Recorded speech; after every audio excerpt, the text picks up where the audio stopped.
Ok, estamos de volta com o programa Em Pauta, conversando hoje sobre valores inegociáveis, exatamente para o Brasil dar certo. Mas é claro, não estamos falando aqui apenas em nível de Brasil, né? Mas para o mundo dar certo. Um mundo que atravessa não apenas uma crise econômica, social, uma crise institucional, uma crise, mais uma crise de valores, uma crise fundamentalmente de fé. Aliás, estamos aí em tempos de advento, não é? O Senhor, ele diz justamente ainda nessa perspectiva da sua vinda, não é? Será que quando o Filho do Homem voltar, há de encontrar fé sobre a face da terra? Porque a fé, Frei Moser, precisa ser cultivada, não é? A fé precisa ser alimentada. O que não é cultivado, o que não é alimentado, acaba perecendo, acaba morrendo. E Jesus mesmo faz esse questionamento. A nossa sociedade também faz esse questionamento e aí temos que ouvir as várias partes, porque parece que numa cultura de desvalores, se nós nos deixamos levar por essa onda, como é que a coisa fica? Então, Frei Moser, eu já pergunto logo no início desse nosso terceiro bloco, o que fazer para cultivarmos mais, cultivarmos melhor os valores ou as virtudes que são tão necessárias, não apenas para o país, mas para a família, para a pessoa dar certo, se realizar de fato.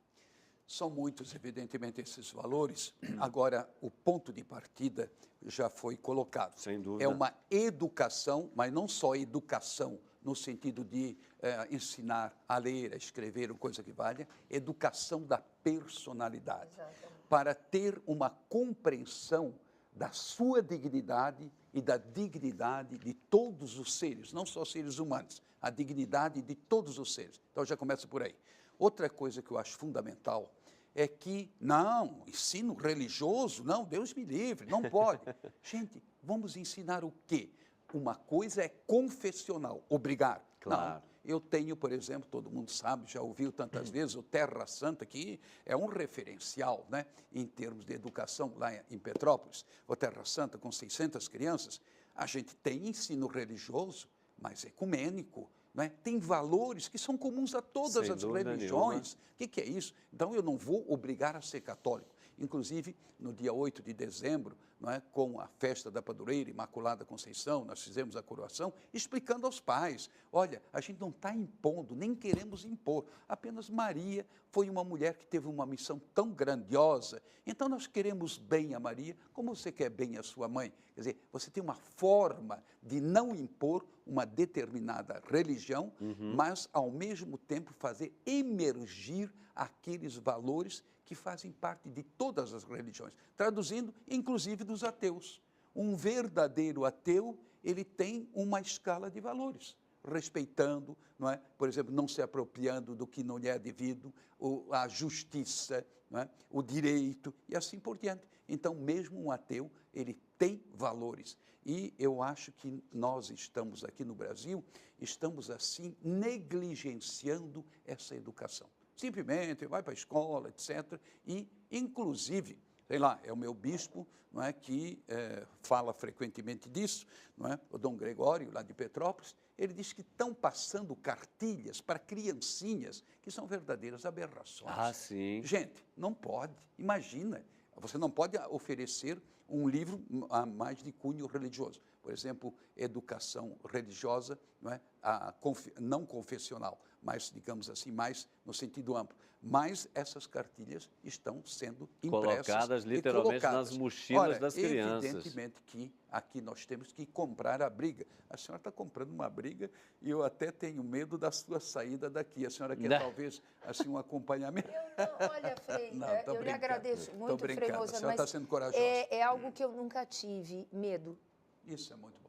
Isso é uma virtude. Isso é uma virtude. E a advocacia que eu resolvi, né, enfrentar na minha profissão é uma advocacia de direito de família e de direito das sucessões, em que existem muitos litígios. Também trabalhamos com responsabilidade civil em áreas delicadas, como a área da saúde, erros médicos, mas essa área de família é uma área muito, muito sensível a ameaças, né? Eu nunca tive medo e realmente enfrento as situações sempre de cabeça erguida e acho que tenho a proteção de Deus e de Nossa Senhora sempre, aliás, tenho convicção disso. E, portanto, e dos santos de que sou devota, portanto, tenho sempre essa tranquilidade de viver. Agora, quando o Frei falou dessa questão do ensino religioso, hoje em dia parece que ser religioso é feio. É um crime. É feio, né? Hoje parece que há da minoria também, por parte da minoria, que também não é a maioria, um preconceito em relação ao religioso. Sem dúvida. Nós, religiosos, somos alvo de preconceito. Então, para terem uma ideia, na ADEFAS, quando a ADEFAS surgiu agora há 2 meses, inclusive quem quiser conhecer o nosso site é www.adfas.org.br.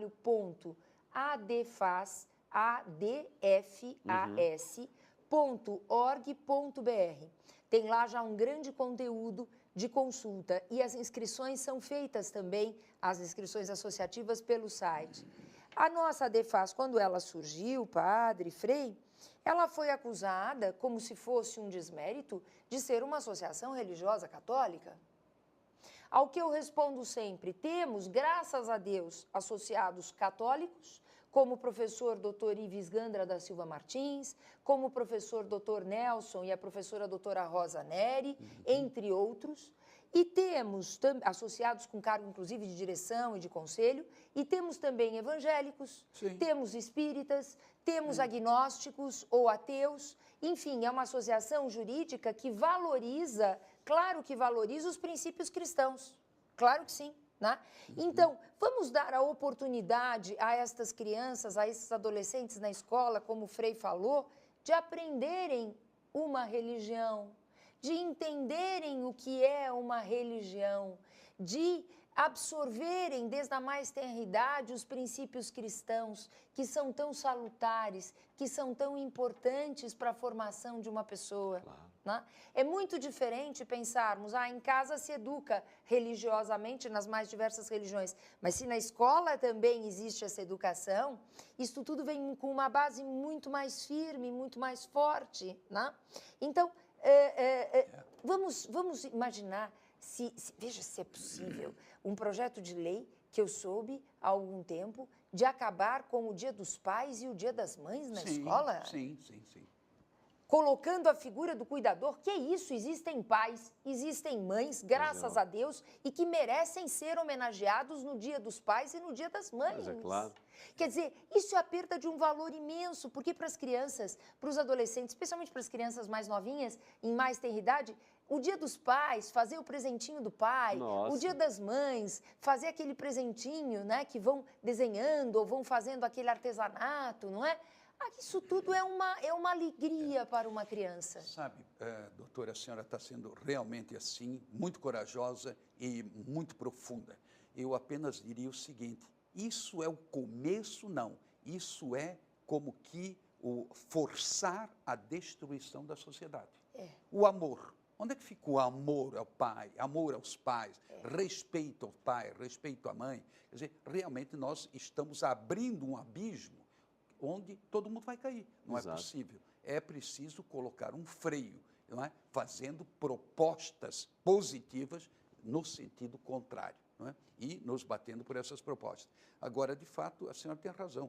E é bom, nós nunca tivemos um programa como esse. É bom uma vez ter alguém que abra o jogo mesmo e diga de frente, olha, está vendo isso, está vendo essa proposta, do ponto de vista jurídico, e é pura verdade.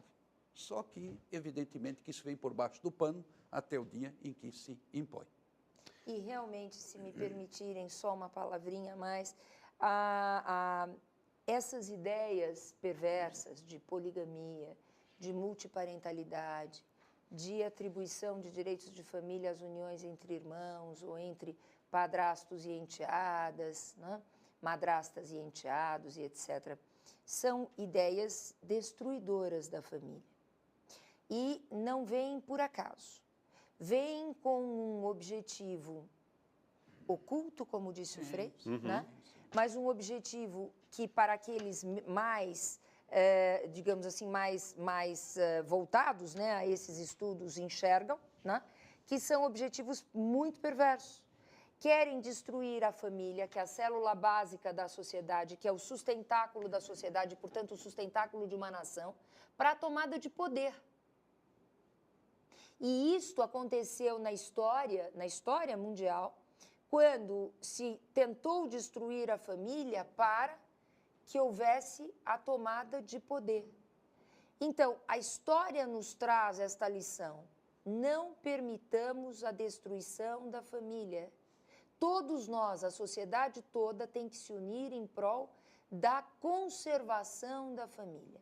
Em especial daquela família formada por um homem, por uma mulher, com filhos e com uma formação que rezemos todos, dê certo. Se não der, surgem, obviamente, os meios jurídicos para a sua dissolução. E que esperamos que o Papa Francisco realmente venha a possibilitar a comunhão, como o padre falava antes, o padre Hamilton, a comunhão, enfim, o sínodo, essa discussão, e o Frei, né, comentava sobre o questionário.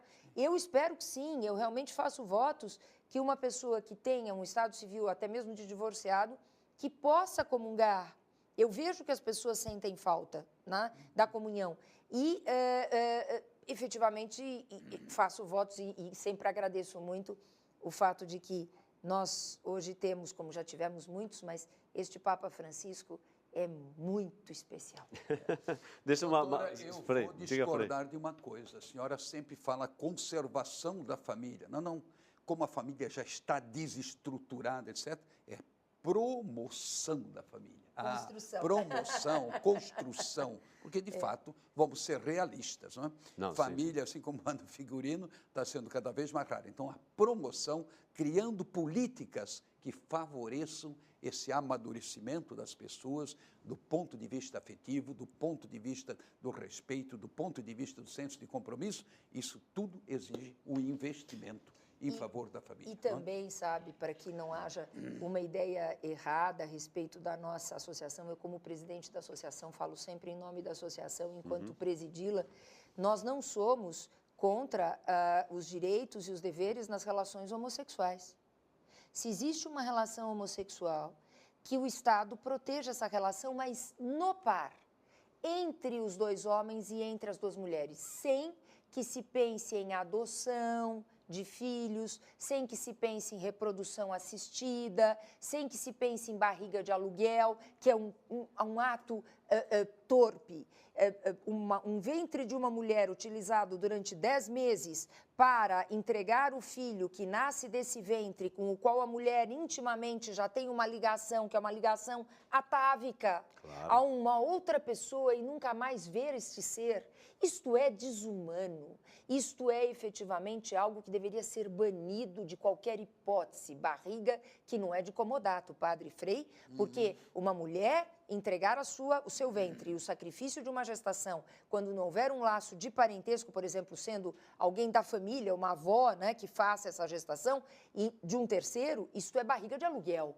Isso é pago. Mas quer dizer, mesmo no caso da avó, também existem tantos problemas. Não, é que eu só fiz a questão da gratuidade ou não, né? Porque depois vem o Conselho Federal de Medicina, com uma resolução que é a 2013, dizendo que a reprodução assistida pode utilizar-se de barriga de gestação desde que haja gratuidade. Gratuidade é uma falsidade nesta hipótese, é isso que eu quis dizer, né? Porque ninguém faria isto, né? Então, claro que com avós também, depois é avó, é mãe, o que é desta criança, Nossa, não é? Que confusão a questão imensa. psicológica aí é uma coisa tremenda. Imensa. Então, não somos contrários à defesa, mesmo das minorias, né? Quando existe uma impossibilidade, enfim, uma questão de ordem, às vezes até genética, ou enfim, física, fisiológica, né? Mesmo o transexual, ele precisa fazer uma cirurgia desde que hajam exames que constatem, que vejam, que atestem a efetiva necessidade. Sou a favor da operação, mas com todo um trabalho prévio, como existe em outros países. Temos hoje um outro projeto de lei que quer atribuir até uma criança o direito de mudar de sexo. O que é isto? Onde estamos? Doutora, olha, doutora, nosso tempo está acabando aqui. Eu só gostaria de pedir a vocês dois uma palavrinha final, porque nós começamos o programa justamente chamando a atenção desses que existem valores de fato inegociáveis. e para que o Brasil possa dar certo, para que as famílias possam dar certo, para que a pessoa possa dar certo. Subjetivamente estamos dizendo que existem valores, portanto, ou contravalores que estão aí, que estão fazendo que essas instituições, quer seja um país, quer seja a família, quer seja a pessoa, não estão dando certo. Então, a pergunta que se faz é o seguinte, mais do que a pergunta, uma palavrinha final de vocês, rápida. Que novas coordenadas, o que pode ser feito ou buscado para que a gente possa, então, encontrar esse tão chamado, não é, ou trilhar esse caminho de realização. Por favor, Frei Moser, pessoal, familiar, nacional, ou seja, do ponto de vista do país. Antes de mais nada, a gente tem que começar analisando a nossa realidade, que realmente está muito confusa sob todos os pontos de vista, o que é direito, o que não é direito. Nós temos que analisar essa realidade. A partir daí, deixar-nos interrogar. E, no nosso caso, não. Eu diria assim, para todos vale confrontar-se com aquele homem, Jesus de Nazaré. O que é que ele propôs? Mesmo que você não vá aderir ao cristianismo, mas não há como negar que ele faz uma proposta de humanização que vale para todos. Sim. É o reino de Deus destinado a todos. Tá certo. Doutora, por favor, e obrigado pela presença aqui no programa. Eu que agradeço mais uma vez a oportunidade e eu tenho duas palavras que eu acho que são palavras-chave numa melhoria de tudo isto que comentamos, ou seja, para que vençamos esta chamada crise de valores. Informação, inclusive religiosa. Sem dúvida. E formação, inclusive religiosa. A sociedade precisa não só que seja dada a informação, precisa buscar a informação. Né? Os membros da nossa sociedade, a nossa nação, a nação brasileira, precisa buscar essa informação, a boa informação. Né? E não a informação fácil, a informação em livros também, não só na internet, a informação nas conversas com pessoas evoluídas, como é o caso do padre Hamilton, como é o caso do Frei aqui presente. E, ao mesmo tempo, né, com essa informação, não sei se o Frei Moser concorda comigo, com essa informação, teremos uma melhor formação quase que de uma maneira espontânea. Sem dúvida. Não é? Sim. Então, é isso que eu acho que pode ajudar muito o brasileiro e todo brasileiro pode buscar essa informação. A ignorância. Exatamente. Pronto. E todo brasileiro pode buscar essa informação. A todos é dado o direito de informação. Aliás, ele é constitucional. Ele é constitucionalmente previsto, o direito à informação. Tá certo. E com essas palavras nós estamos encerrando por aqui o nosso programa, agradecendo e muito a doutora, ao Frei Antônio Moser, a você que esteve conosco e prometendo, claro, voltar na próxima sexta-feira, já de antemão, desejando a você um Feliz Natal, que Deus abençoe, Natal em casa, Natal em família, e que todos possamos deixar que esta luz, como gosta de dizer o Frei Moser, que vem do Oriente, possa iluminar a todos e assim nos abrir uma perspectiva extraordinária para este ano de 2015, que já estará chegando. Grande abraço, até a próxima sexta, se Deus quiser. Até lá.